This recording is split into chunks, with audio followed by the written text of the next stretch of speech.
एक छोटे से गांव में एक चुड़ैल रहती थी। उसका नाम था चुड़ैलिनी। वह बहुत ही चालाक और शरारती थी। चुड़ैलिनी के पास एक जादुई घर था जो हमेशा बदलता रहता था। कभी वह घर एक बड़े से महल में बदल जाता था, तो कभी वह एक छोटे से झोपड़े में बदल जाता था।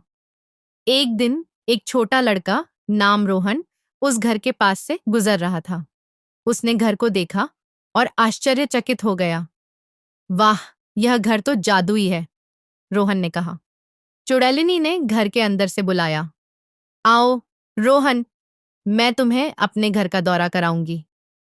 रोहन घर के अंदर गया और उसने देखा कि घर के अंदर बहुत सारे जादुई चीजें थीं। वहां पर एक जादुई दर्पण था जो भविष्य में होने वाली घटनाओं को दिखा सकता था। चुड़ैलिनी ने रोहन को दर्पण दिखाया और कहा, यह दर्पण तुम्हें भविष्य में होने वाली घटनाओं को दिखा सकता है।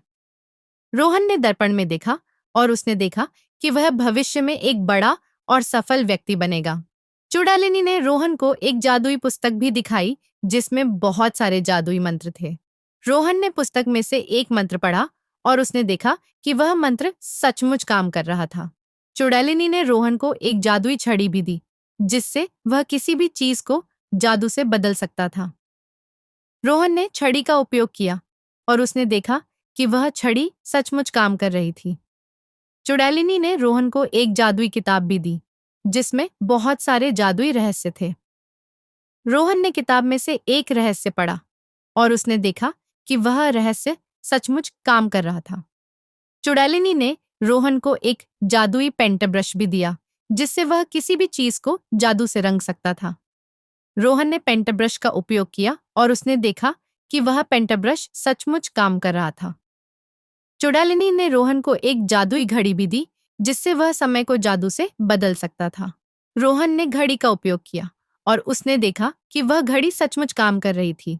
चुड़ैलिनी ने रोहन को एक जादुई दीवार भी दिखाई जिससे वह किसी भी चीज को जादू से छुपा सकता था। रोहन ने दीवार का उपयोग किया और उसने देखा कि वह दीवार सचमुच काम कर रही थी। चुड़ैलिनी ने रोहन को एक जादुई दरवाजा भी दिखाया जिससे वह किसी भी चीज को जादू से खोल सकता था। रोह